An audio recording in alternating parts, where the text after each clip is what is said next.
Hey everyone, nice to see you, meet you, welcome you virtually. A pleasure to be here. I'll wait a few seconds to make sure everybody can join and your devices and your browsers and apps synchronize with whatever I see on my screen so I can present to you this wonderful opportunity in EU careers to be head of administration in EU delegations. So wait a few seconds, as we normally do or often do at such information events. I'll ask you to familiarize yourself with the platform and with the chat box, and you can do that by typing in where you are joining the live event from. So type into the chat box where are you joining us. We could do a small competition, who's dialing in from the furthest afield, if Brussels is the HQ. So some are from Brussels, right? Let's see if there are other participants from further away. And I'll wait a few seconds. Greece, wonderful Greece. We have Vilnius, Beijing. All right, that's probably the winner so far. Let's see, Mauritius, wonderful. Croatia, pretty international crowd and international audience, and very exotic locations from all over Europe, Asia, and beyond. So with that, thank you so much for joining.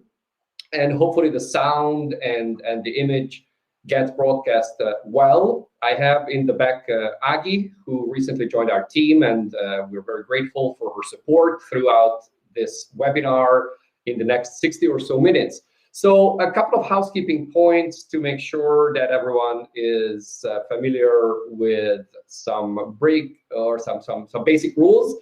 So when it comes to technology, hopefully the app and Click Meeting and all of that will work as it should. If there's any problem, you can indicate that in the chat box, and Agi will try to address that bilaterally. Or you can just restart the app, or restart a browser, or use a different browser, or use a secondary device like your phone, and then you can connect. Normally that solves most of our problems. And then the good news is everything is recorded, and we'll be sharing all of that with you. I'll cover that in a moment. Regarding myself, you might know my work, might be familiar with some of the other webinars and information sessions that I had held in the past. My name is András Baneth. I'm co-founder of EU Training, author of the Ultimate EU Textbook series, and I used to work for the EU. So I have some insight when it comes to European careers and European Personal Selection Office tests.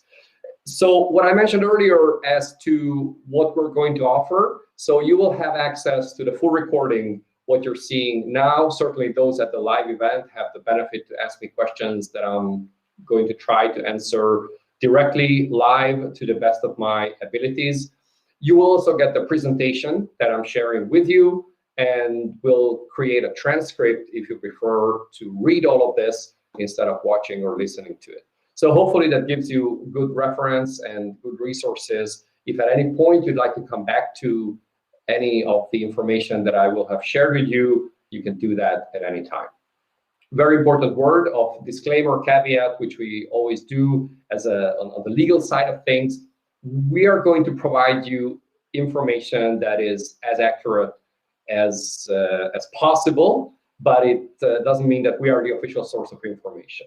If there's any contradiction between what EPSO, the Personal Selection Office, says and what you may have heard from me, always take the official source, and always read or take as a baseline the Notice of Competition, which is the Bible of European career exams. That's where all the information, the official information, is published. So with that, let's get started with a few words about our company. Some of you may be intimately familiar with our services and have been using it for some time. Others may be new to it. So just a few words of who we are, how we come to talk about European Personal Selection Office, or EPSO, exams. Well, we have been in business for actually more than 15 years, and we have a pretty robust community when it comes to European careers. We have over 100,000 registered users and growing, many of them, thousands, even, I don't know if it's tens of thousands, but certainly thousands of them have become permanent EU officials, which is a source of great pride for us. And aside from that, there are a lot of people who are engaged in various Facebook groups that we may have launched or we are involved with. And then we have our main Facebook page where we share tips and tricks and rumors and updates and information and things like that.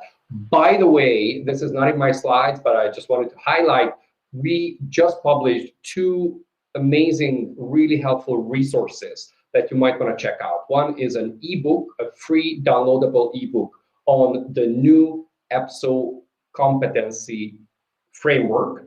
So that relates to the assessment center, that relates to the new competencies that EPSO will be assessing as soon as the new system is in place. And the other article is about this particular new system, the reform of the selection procedure, which is underway, and it's done in different steps. You will read there the latest information based on everything we know, everything we've heard. So there you get a pretty clear idea of what's coming. Not a radical change, but still various points in the process will be fine-tuned. Having said that, whatever I'm going to present to you, this is the procedure, the steps for this particular exam. So this is not going to change. This has already been published. This is it's already kind of carved in stone, as much as things can be carved in stone in today's volatile environment. So this procedure is not subject to change in the coming months, even though the selection process is being revised as we speak. So with this particular competition, you can use many of the test packages that we have on offer. We have over 25,000 questions in our database in 24 languages. So all the EU's official languages are available in verbal reasoning. Many of it are also in numerical reasoning. And there have been 17 million questions used by our customers over time. And then you can use various webinars, over 100 hours, perhaps even 200 hours, I would say. Over 10,000 participants over the many years. These are methodological webinars on abstract verbal numerical reasoning, on different aspects of the assessment center, math refresher, you name it. We have a very wide selection of topics. And by the way, if there's a topic that you're particularly interested in and we're not offering it right now, send us a message. We're listening. We're trying to offer you services and products which really will help you make the most out of your exam. So if there's something that you desperately would like to have and we don't have, we're listening, we'll try to develop those services and products. At the end of today's webinar, there's going to be a special exclusive offer with a 48-hour, 2-day special discount, 20% discount on all products and services. So this is the incentive to stay on, aside from listening to my insights and listening to the hopefully helpful information that I'm going to be presenting in the next couple of minutes. So with that, let's see if there's any question. I don't see any particular question coming in so far. And Agi will be kind enough to be feeding the questions that are going to be coming in on my secondary device. So I will take a quick look at that to make sure that I don't miss anything. So I don't need to keep an eye on the various messages in the chat. So if you have questions, put that in the chat box. Hopefully, I will be able to answer most of them. If not, we'll find a way to answer that in a blog post or some other shape or form. First question, where are you going to work? And this is a pretty straightforward and easy question for most competitions, but for this particular one, it's certainly slightly different. So we took the liberty to copy-paste this image from the European External Action Services website, which shows, as many of you would know, and many of you would be at one of those particular locations right now. These are the locations where EEAS has delegations. And as you would certainly know, so delegation, that's outside of the EU, right? Representations are inside EU countries and delegations are outside EU countries. And delegations are not only accredited to particular countries or territories, but sometimes to international organizations and other entities. So that's a pretty diverse range of representations, excuse my terminology, delegations. And where they are placed, I mean, is as large and as diverse as the world is. So as you can see on the map, this really literally covers the entire world. Now, certainly there are certain countries or territories where the EU may not have a delegation, But then again, it's really all in all continents and major political, geographic, diplomatic places, there would be one EU delegation. So all of these are potential places of employment for those who pass this particular competition as an ASD4 head of EU delegations administrative side. Let's look at the first step, the application process.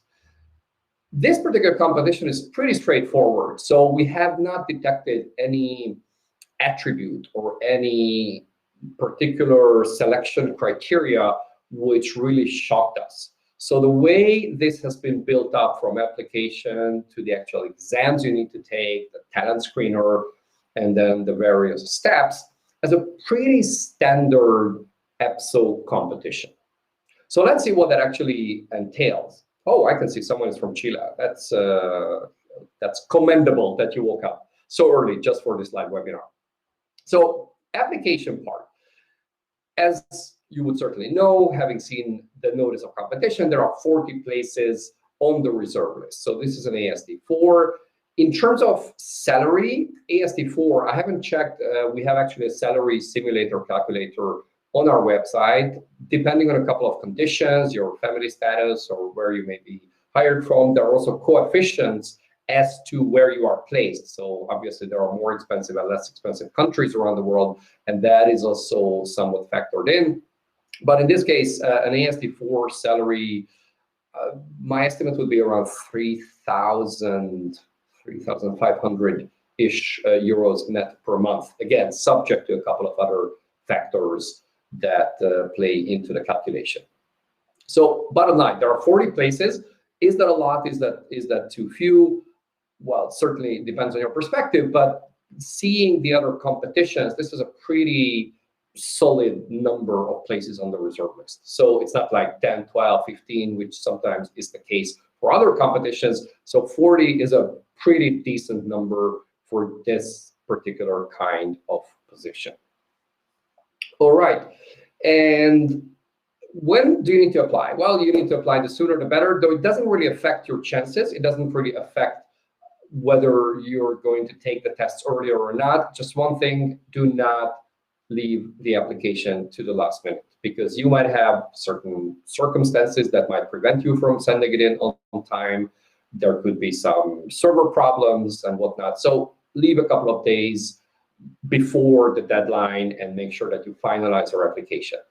You can already start working on the draft. You can start filling in many of the fields, and then you can just finalize it later. And it's good that you draft certain things, put it aside, and a couple of weeks later you come back with a fresh perspective, and then you refine everything you said. Not just for the actual application, so filling in the documents and the formal part, but rather for the Tenant Screener. And I will speak quite a bit about the Tenant Screener itself, how you can present your background, your experience in the best possible way. And that takes a bit of time, a bit of reflection, making sure that you convey the information that you'd like in the best possible way, because that is going to have an impact on whether or not you can pass to the next stage. So that's an important writing piece as part of your application, and that takes a bit of time to do it right, to do it in the best possible way. So with that, let's see what else you need to be aware of. Well, perhaps a big question is, are you eligible? Do you have the, let's say, objective and subjective criteria, or do you meet those criteria to qualify for this particular competition? Now, as it happens for every EPSO exam, you actually have these so-called general conditions. That's pretty straightforward, only 3 of those. So you need to be an EU citizen, so you need to hold an EU passport. You need to have completed the military service, if that's a precondition in your particular country of citizenship. And then number 3, you need to meet the character requirements of the job, which again, as similar to other, let's say, sensitive areas or sensitive competitions, you may be subjected to some security clearance or various declarations or other checks, given the sensitive nature of this particular job. Now, this is not listed in the notice of competition, but then again, this broad term of meeting the character requirements kind of implies that sort of check, because you'll be dealing with sensitive information at times, or important financial issues or budgets. So that might require this sort of clearance or check. So with that, these are the general conditions. That's typically pretty straightforward. What can be more tricky are the language rules, and then the actual qualifications and work experience, which is somewhat more subjective to the degree that everyone, it comes from a different background, different place, different orientation. So with that, how can you get the security clearance? As Maria, it's again not really your concern. So if that is a requirement, which again is not a given, right? Like they don't say that you must have a security clearance. But if they do require such clearance, then they will basically take care of that to the degree that EU institutions are in touch with national authorities, and it's usually the relevant services in your country of citizenship that will conduct it and then provide that information to the EU institutions. So again, this is not something that you need to worry about to get it done or to get such documentation or information. If and when this is required, you will be told how to do it. So no worries there. All right, language rules. So language, again, as I said, pretty classic. We have essentially language 1 and language 2. Language 1 is one of the 24 languages, official 24 languages of the EU. So if that's Latvian, if that's Maltese, if that's Swedish, if that's English, if that's Gaelic, it's whichever official EU language you choose, that is absolutely fine. So you need to be pretty much fluent in that language. One important aspect is the language is completely independent of your passport. So you can choose any of the 24 official languages, regardless which passport, meaning EU passport, you might hold. So I could be an Estonian citizen and then pick as language 1 Portuguese. So as long as I have the fluency and the verbal and written ability in that particular language, no problem, you can choose whatever. And then language 2, it's either English or French. So make your pick, as long as it's different from language 1. So me as a Hungarian, I could choose language 1 Hungarian, language 2 French, or language 1 English, language 2 French. So if you speak multiple languages at the level that is required for language 1 and language 2, then you're pretty free to choose whichever. Now, perhaps one piece of advice is, if you have the luxury to choose from different languages because you're a polyglot and you're comfortable in multiple languages, language 1 is perhaps better to choose one in which you can process information easily. And then language 2, in which you can actively express yourself best. So for instance, I speak fluent French, but my English, I'm more comfortable. I have a better vocabulary, I'm more at ease. So for language 2, I would probably choose English. And if I put my Hungarian aside, I then would probably choose French as language 1 because I can process information in that language fast.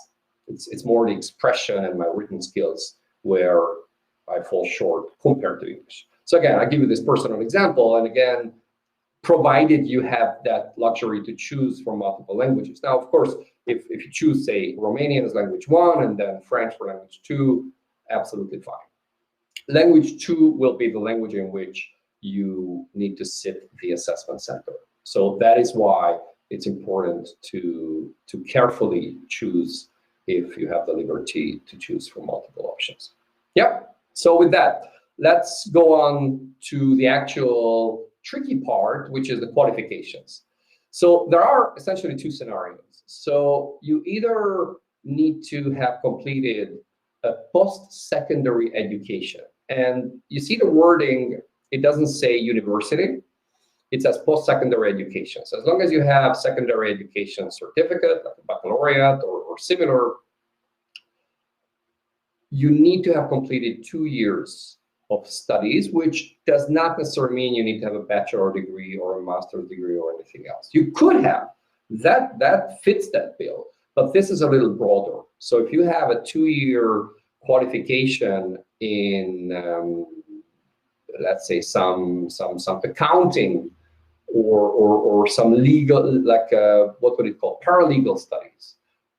I'm just making these up to give you an example that something which may not give you a bachelor degree, but it's an official 2-year certificate or diploma that qualifies you for the post. That's good enough.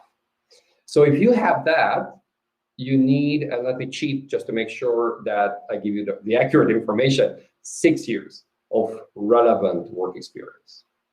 So 2 years of post-secondary degree, and then 6 years of experience.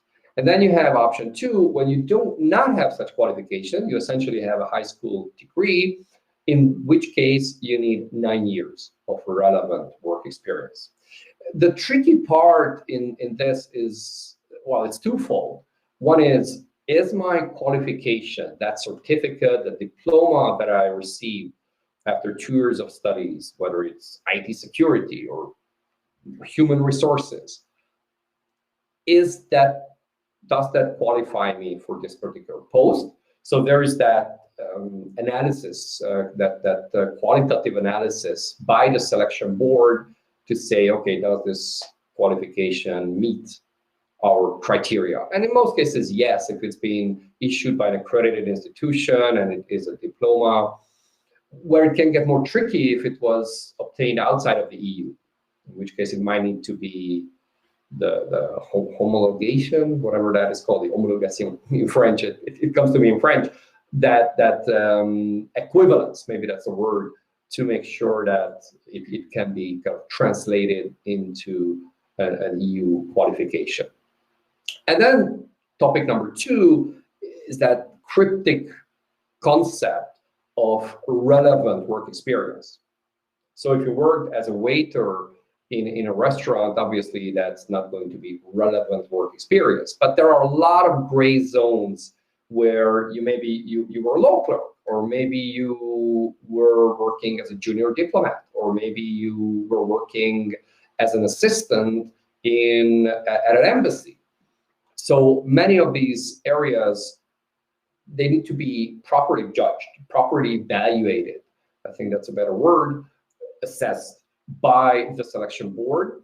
And that typically happens as part of your application, where they would look at all the information that you provide, and also through the Tenant Screener. So we'll talk about the Tenant Screener in a moment, but the Tenant Screener becomes really important because you are basically making the case that, hey, my background and my profile and my knowledge and my understanding of all these topics is relevant for this particular position. So there you need to make, almost like a good lawyer, make the case for yourself, to plead for yourself and persuade them that yes, whatever experience I gained is relevant for this particular position. Right, I see there are a couple of questions coming in. There are already 6, wow. So let me pause here for a second and see which ones I can quickly answer. So here's one. Is there any constraint for CA, meaning contract agent, applying for this AST?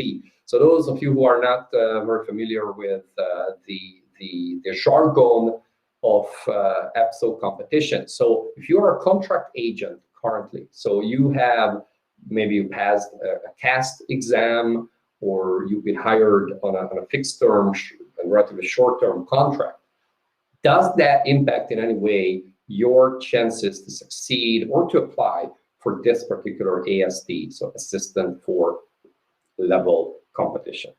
And the answer is no. So these are independent things. Anyone who meets these criteria can apply for this particular competition. So it's really an open one, where whatever your status might be right now, whether you're working for EAS or whether you're working for EU institutions in whatever capacity, you can apply. I mean, just as an inside joke, and it's not going to be funny, but if you're an administrator, so you have 80 level, you can still apply for an AST4. You probably would not want to, because that's a different pay grade and different job description. But then again, As long as you meet these formal criteria, you can apply for the AST4 competition. All right, what about a degree in economics? Presumably that fits. You know, it says finance, accounting, logistics, law, business administration. To me, having a degree, whether it's a BA, a bachelor degree, or MA, a master's degree, almost certainly that fits the bill.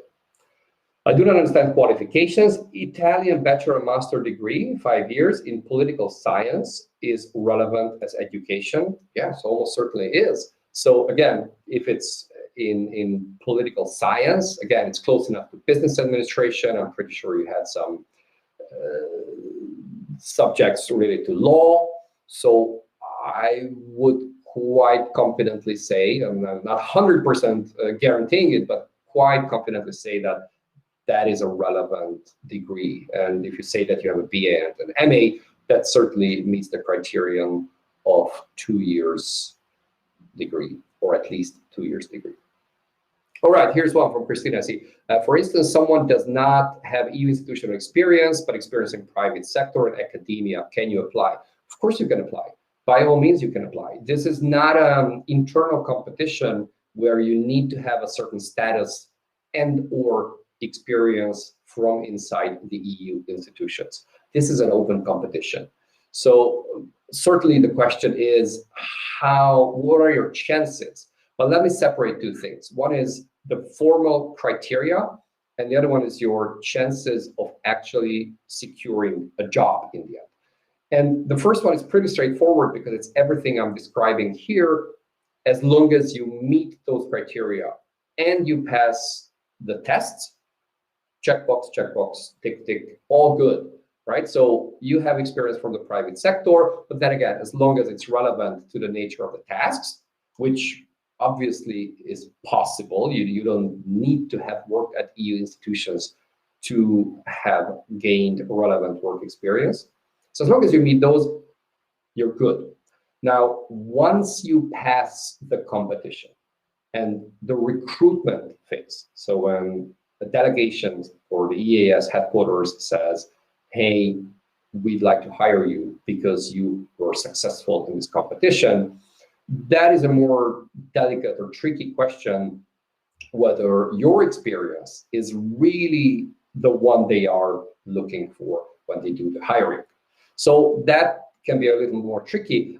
Actually, by the way, there's a webinar I did some time ago on how to get an EU job once you are on the reserve list. So there I share a lot of ideas on how to position yourself and how to pitch yourself and how to actually turn your place on the reserve list into an actual EU job. So hopefully that answered the question to some degree. And then, are some languages as language one more valuable than others? Ooh, we're stepping on a minefield, right? It's very Orwellian that all languages are equal, but some are more equal than others. It's not about the equality of the languages, but the question is indeed relevant whether, if I were to put Hungarian as my language one, does that impact my chances in any way?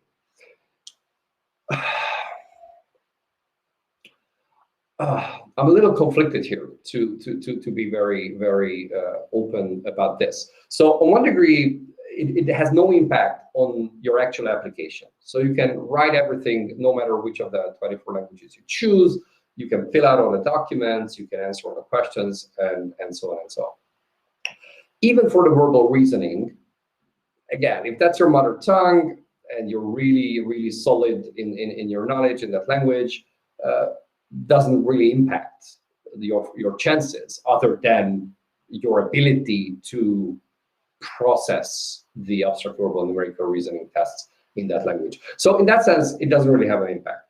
The reason I'm a little conflicted or hesitant to give a clear answer on this is at the point of employment. Now, as long as you declare and you provide information about the other languages that you may speak, and it's pretty clear that you're not just saying, hey, I speak Bulgarian, but other than strahotno, I have no other vocabulary. Well, that's not going to cut it. So you need to really make the case that you are confident and fluent in other languages as well. So in terms of how your profile is being viewed. I think that's what I'm trying to say. And whether you chose a more, let's say, mainstream or widely spoken language as language one or not, again, I don't think that's going to have any negative impact whatsoever. Having said all of that, if you are really super confident and fluent in so many languages, if you have that kind of luxury to really put as language one a more mainstream or very widely spoken language, perhaps consider it. Perhaps consider it. Then again, it's I wish I could tell you A or B, but again, it's not supposed to disadvantage you in any way if you put there, say, Maltese, which is a wonderful language, yet not so widely spoken. You have the right, you have the formal ability to put any of the EU's 24 official languages there. I think I gave a very politician's answer, right? Like going in all directions. Good. Moving on. I see that there are quite a few other questions coming in. We'll come back to those, but let me proceed with my core presentation and we get there. A couple words on why this is a great opportunity. I probably do not need to convince most or all of you. It is a great opportunity, not just because the salaries are attractive and there are great benefits and like health insurance and schooling and others. But again, this is about working at EU delegations around the world. Some jobs might be in the headquarters, but then again, it might be for a couple of years, and then you can apply internally or be posted to one of the delegations, which I think is a wonderful experience, depending on which country to some degree, but even difficult countries can build a great experience and provide a lot for your career. Now, how to get one of these jobs is probably the main question on everyone's mind. Now, a couple of ideas. Well, there's the application process. You want to make sure that you tick all the right boxes, you fill everything in before the deadline, you make sure that you think carefully about the languages, you fill out the Tenant Screener, and make the most out of it. Now, how do you actually do that? What is it that we advise you to bear in mind to optimize your application? Well, you don't want to miss the deadline. That's an easy one. The first one is think carefully about each step of the combination. Make sure that when you prepare, you only focus on the next step. You don't necessarily need to go and start preparing already for the assessment center as early as now. You could start familiarizing yourself. If you've never dealt with the assessment center, you could start reading up certain stuff, but really focus on the next upcoming phase. So first thing first is the application, and then with the Tenant Screener included, and I'll come back to that in a moment.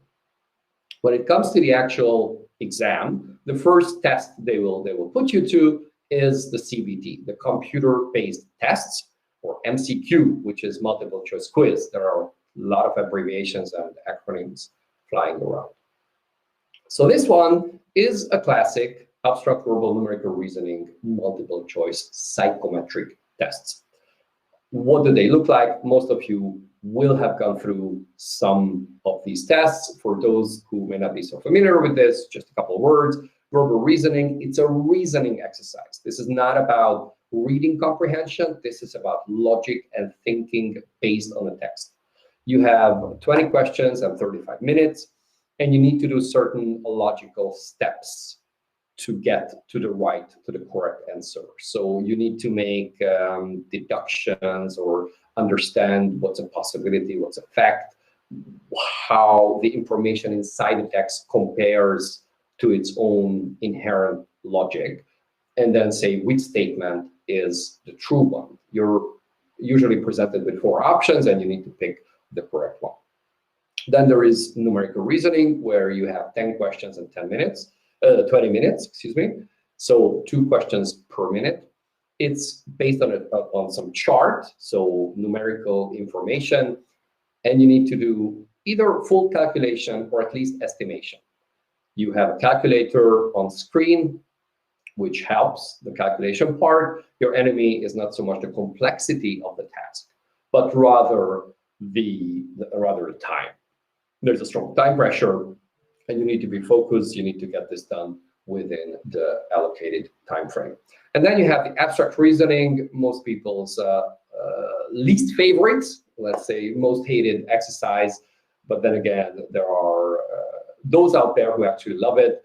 It's 10 questions, 10 minutes, and it's about finding the logic in how these shapes and forms move and what they do compared to each other, and then find the next one in the sequence. Now, the good news is that for this particular competition, so head of delegation, head of administrators in administration in delegations, so for this particular competition, the scores and the pass mark is relatively easy. So pass mark is enough, which basically means you're not competing against other candidates. So it's not like in some other competitions when there's such a huge demand, so many people are interested, that there's a minimum pass mark, like here, but their candidates also need to compete with each other. Now, that is not the case here. You only, and I'm using air quotes, only need to pass with 50% pass mark. So overall, you can get 40 points, and 20 is enough.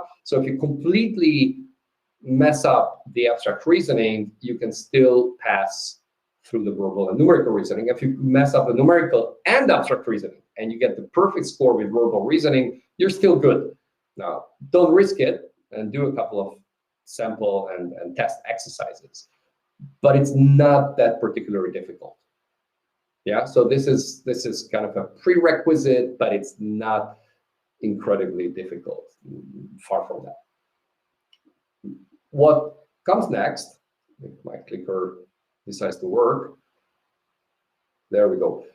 What comes next? Oh yeah, by the way, one point that I just noticed, the score you get is not added to your assessment center score. So that's good news. So again, pass mark is enough. Once you did it, you're good. You don't need to worry about that, and you don't need to get a particularly high score as long as you pass. So this is one thing. Now, once it's been done, that's when the Tenant Screener and the eligibility check comes in. So eligibility check, and that's quite a tongue twister, is when they check whether your profile, your background, your experience makes you eligible for this particular competition. So this is a very important part, since it's a prerequisite, it's a precondition for you to be invited to the assessment center. So you want to get this right. You want to make sure that the Tenant Screener answers really convey a message that you have the right profile, the right experience, and that you should pass to the next phase in the competition. So Tenant Screener, those of you who have not had the fortune or misfortune to fill one out, it's a series of questions, usually around 8 to 10 questions, which are quite open-ended, though they usually are framed in a way that you need to answer yes or no early on. Do you have experience in this and this and this field? And you could say yes, and then give details. And I'll come back to this point. How should you approach a question like this? And then a Tenant Screener is scored in a way, usually from 0 to 3 points per question, and then they add up the points. And again, I'm saying usually they might have 0 to 4, so there might be small changes there, but there's a quite limited number of points that they might award you per question, and then they add that up for the overall Tenant Screener, and that yields to a certain score. So let's see how you can make the most out of your Tenant Screener. And there are a couple of best practices, a couple of good ideas. I actually have a dedicated webinar on this, so I'm going to share a couple of points.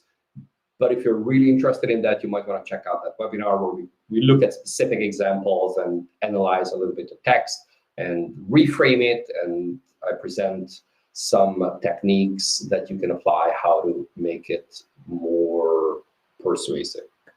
So a couple of points here, few tips. What can you do? Well, try to answer yes to as many questions as you can. Obviously, you want to be truthful, you want to be accurate, you don't want to distort reality or make up information.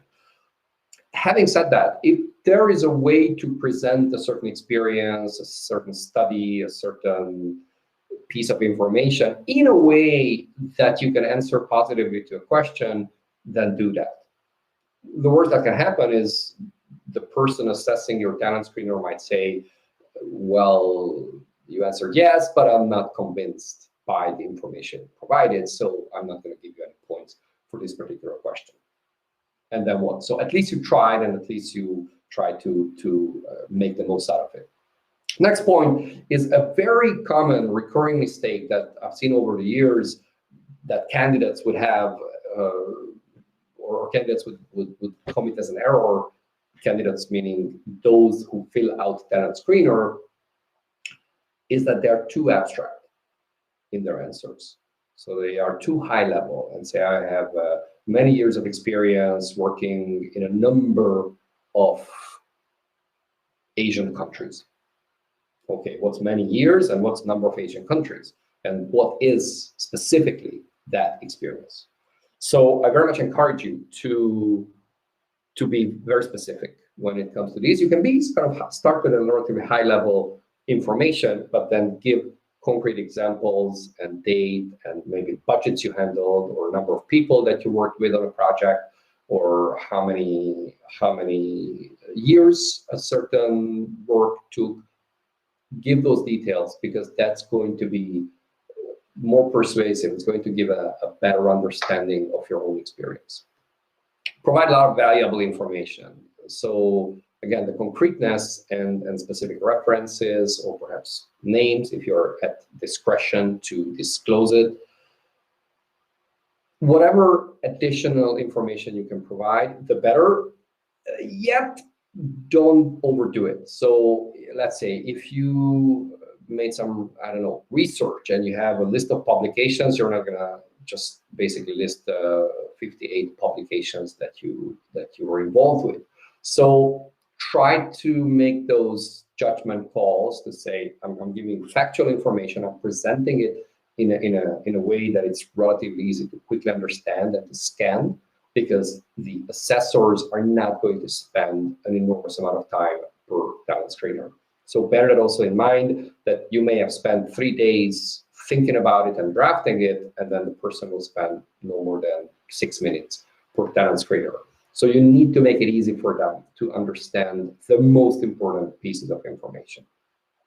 And then do not copy paste previous answers. So even if some questions resemble one another, and it sounds like they're almost asking the same thing twice, still make sure that your answers are unique and you tailor make it and you fine tune it in a way that it's going to really answer that particular question and not just say, oh, as I said in my answer to question number 4, copy paste. That's usually not the way to do it. And then readability and clear presentation. Cannot emphasize enough how important that is. So make sure that you put there maybe even titles, bullet points, paragraphs. It's not just dumping an enormous amount of text into the talent screener. Make it easy for the assessor to quickly scan it and understand the most important piece of information. So the visual side is really, really important. And then keep in mind that, well, the assessors are working for the institutions. So they have their own jargon, they have their own terminology. Those of you who are already working there will be more familiar. Those who are coming from the private sector or from other, say, national administrations, you might use, say, diplomatic or auditing or administrative jargon, which might be quite different from what is used in the institutions. Now, how can you get familiar with those? Read the annual report of the internal audit service of the European Commission, or take a look at the EAS various pages and the kind of jargon they themselves are using. So get familiar with that, and you can put in a couple of those words and keywords if relevant to your message. Right. What's in it for them? Also think a little bit that it's in tiny part, this is like a motivation letter. Like an application for a specific job. Now, this is a competition. This is not for one particular job. It's to be placed on the reserve list in the end. But have that in mind, that you're kind of pitching yourself to the institutions to say, hey, my profile is going to be relevant for the external action service. It's going to be, I'm going to add some value, and I want to prove those points. So think about those, and don't go overboard, and don't say you're going to be saving the world and spreading European values left, right, and center, and you feel like you're on a mission. Yes, there's a certain motivation, and there's a certain there's a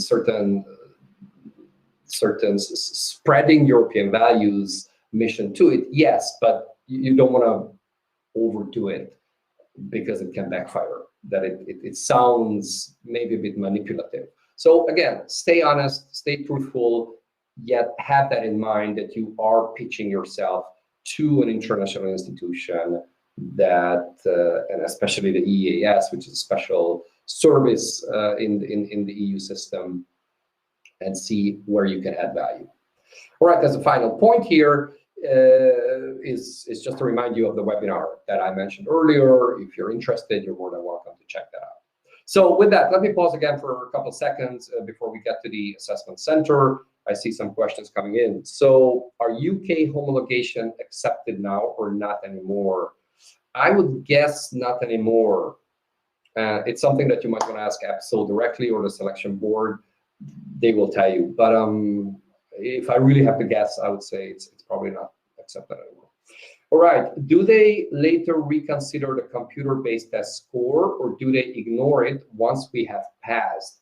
So that's a good question, because right now, and by right now I mean according to the current EPSO system, the overall big system, every competition for permanent positions, right? So for ASD, AD positions. So every such competition run by EPSO, you need to sit an abstract verbal numerical reasoning test if that is part of the selection procedure. And the score you get there, it's only for that particular competition. So in this case, this is only for this particular competition. As opposed to this, in the new system, when that becomes effective, the plan is that you're going to sit abstract verbal numerical reasoning test. If you pass, you get to keep that score for a long time, right? So you don't need to resit those tests for every single competition. But then again, that's the future. So for this particular one, you need to sit that, and if you apply for another competition, or you may be already enrolled in another competition, and there are a lot of competitions still coming out. I think it's on the 22nd of September, they're going to be announced. Again, you can apply for as many as you like. It's very rare that they would exclude parallel applications, but presumably for every competition, you need to sit these kind of tests if that is part of the selection process. All right, maybe one more and then we go on. I'm from Argentina, and EU citizenship, diploma from outside the EU are accepted. So again, my understanding is you may need to get this equivalence thing, the homologation, to make sure that they recognize it, because again, it may not be obvious that a non-EU degree is recognized, but probably best to ask the selection board or EPSO about this, that for this particular competition, how they see that. All right, I see there are a couple of other questions. I'll come back to those in a moment, but let me just finish off with a few words about the assessment center. So what do we have so far?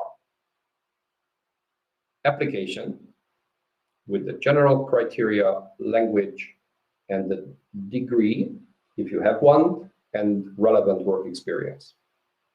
Number two, you have the abstract verbal numerical reasoning tests.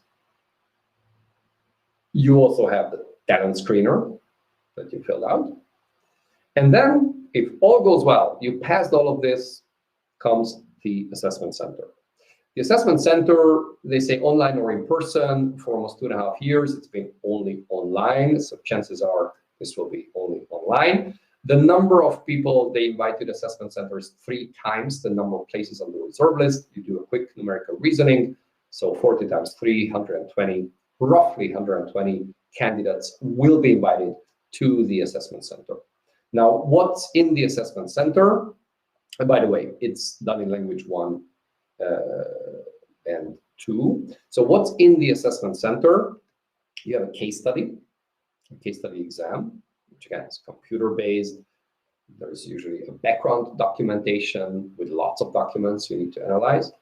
And then there's a so-called situational competency-based interview, which is a special kind of interview based also on a background file, which you receive a couple of days before the actual exam. And this is done in language 2, so English or French, depending on your earlier choice. And then what else?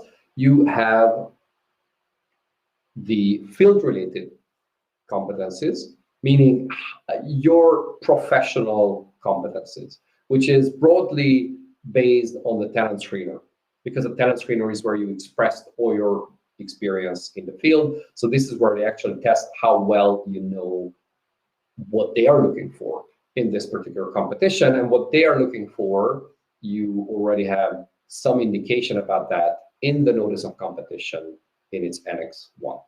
So this is where you could call it the most, let's say, this is more of a professional interview, professional in the sense that it's related to the actual tasks that they will require you to perform once you are hired.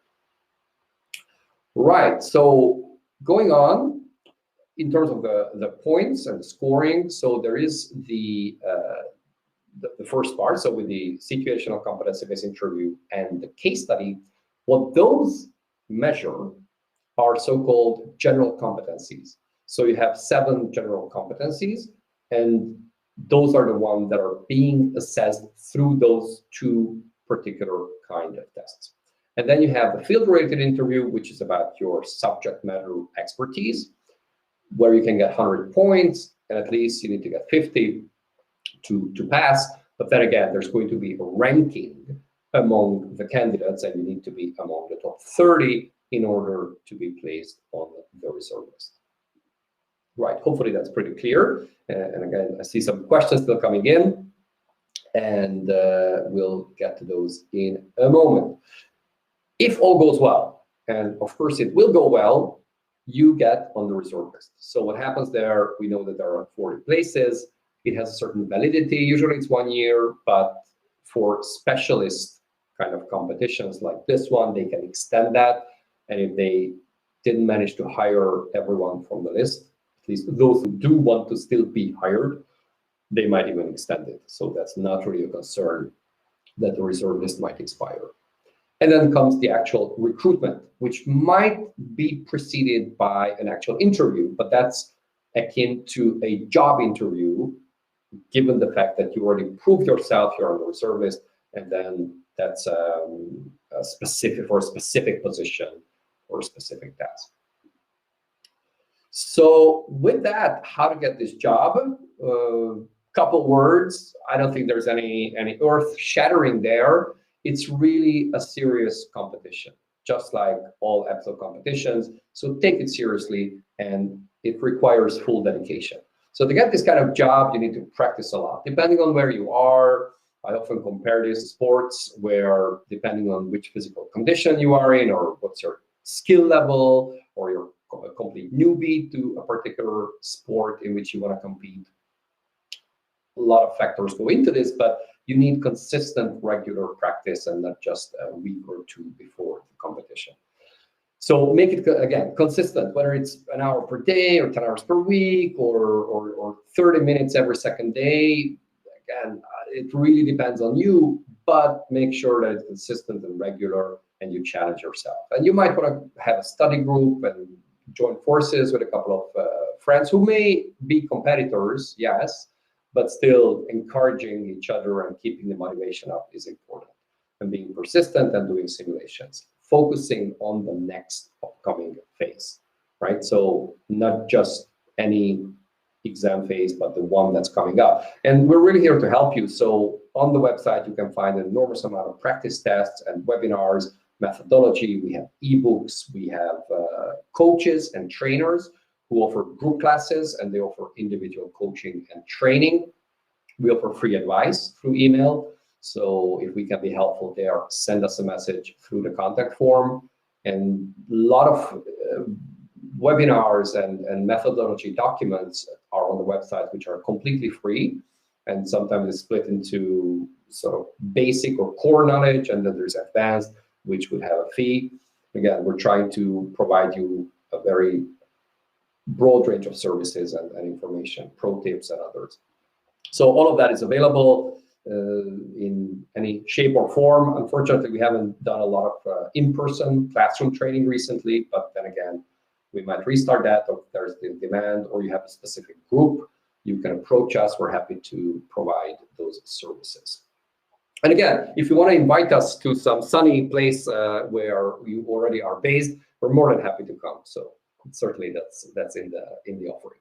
So with that, there are different groups on Facebook and social media that you might want to join to share information and updates and preparation tips. You might know my book, the Ultimate EU Test Book. For this particular exam, we put here the assistant edition, but then again, the administrator edition may just as well be applicable, at least for the abstract verbal numerical reasoning parts.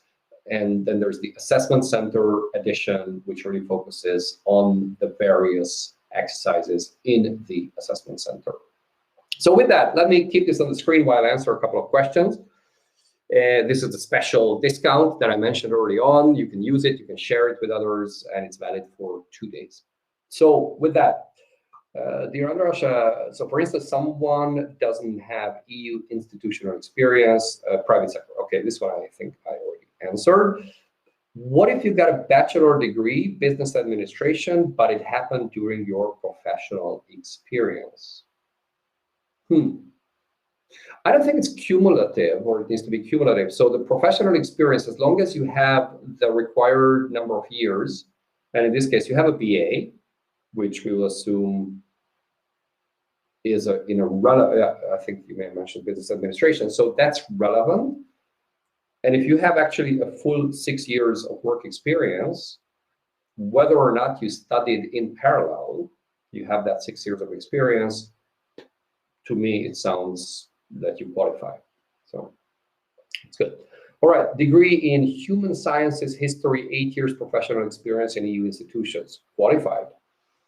You're putting me in the hot seat here. Again, on the face of it, based on what I understand here, presumably yes. So it's a degree, which is a 2-year qualification, and then you have 8 years, right? So you want to go for the bracket of 6 years relevant work experience, because you cannot go for the second scenario where you say, well, regardless of whether or not I have that degree, that is 9 years. So that you don't have. So you need to go for the first bracket when it comes to qualifications. And there the question is your experience inside EU institutions relevant? Presumably yes. And then your degree in human sciences, history, again, presumably yes. But I'm not the ultimate authority to call on this, but to me it sounds good enough. Right, so I understood if I apply now for administration and pass the exam, and if I apply on 22nd September, I need to take again the verbal numerical abstract reasoning exam. Most likely, yes. So according to what we know right now, every competition that has this kind of abstract verbal numerical reasoning tests, you need to take that each separately. So for that particular competition. Now, the reason I'm a tiny bit hesitant is that I have not yet seen the notice of competition that will come out on the 22nd of September. And there's a tiny chance that they might introduce a different system, given all the changes that EPSO is now currently contemplating. So based on what we know now, yes, more than likely that for each of those competitions, whatever you apply for and you qualify, you need to sit the abstract verbal numerical reasoning test if such tests are part of those competitions, and almost certainly they will be. But there's a tiny chance that EPSO might think differently about those particular competitions, or they might already want to start rolling out certain aspects of their reformed selection procedure. Right, may I prepare the application in different languages? So professional experience in English and a tenant screener in French. The tenant screener is in English or French, so it has to be in language 2, whereas the core application is in language 1. So to that degree, yes, you can do that the way you like it. Again, making sure that you're paying a lot of attention of what needs to be done or filled in language 1 and language 2. So if you choose, let's say, English for the talent screener, don't start answering a question in French and then switching over to English, or some questions in English, others in French. So don't mix and match those. If a particular part of the application has to be done in one language, be consistent in using that language. Then again, you can pay attention, it's going to be clearly indicated. So whatever can be done in language 1, do that in language 1. Whatever needs to be in language 2, do that in language 2. Right, I see a couple more questions in, and I understand we're about to have our time up, but not many questions left. So I was removed from a previous ASTSC, so that's a secretary competition, although I have 15 years of experience working document management. And a couple other words, how to solve such an issue?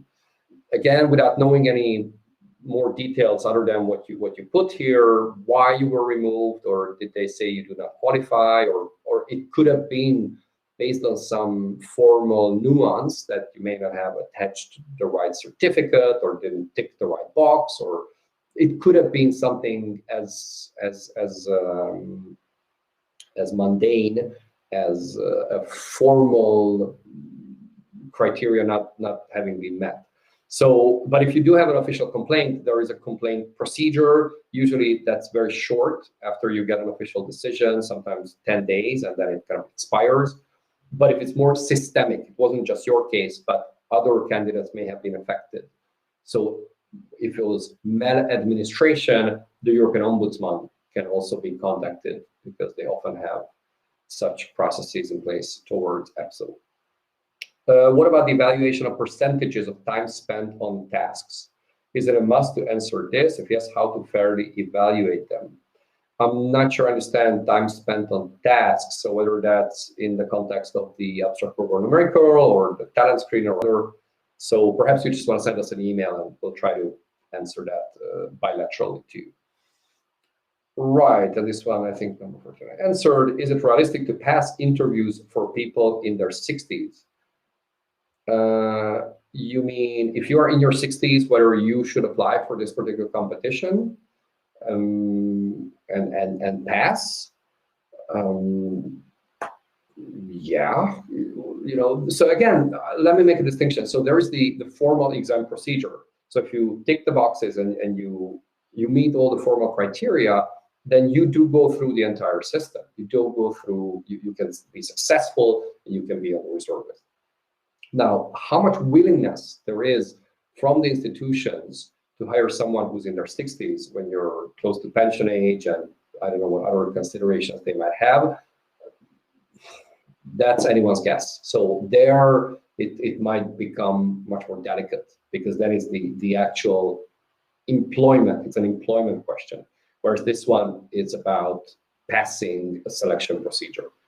So there's a difference there. So you can successfully pass that, no problem. And I'm sure, why wouldn't you be able to pass the interviews and all the rest? Then comes the employment part, which can be more tricky.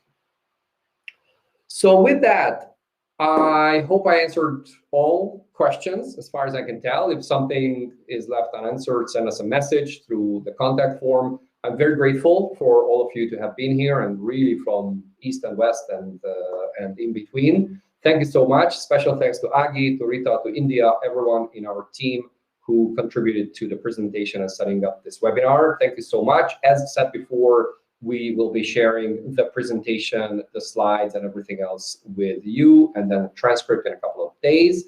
And do let us know if and when you succeed, if we can contribute to your success in any way while you are in the process, and very grateful for your attention and for your support, and we are here to help with your EPSO exam. So thank you so much for everything, and to be continued. Probably we'll be doing the next webinar for all those new competitions that are being launched late September. So stay tuned for those if you're interested. Yeah, with that, thanks again, and have a nice rest of your day.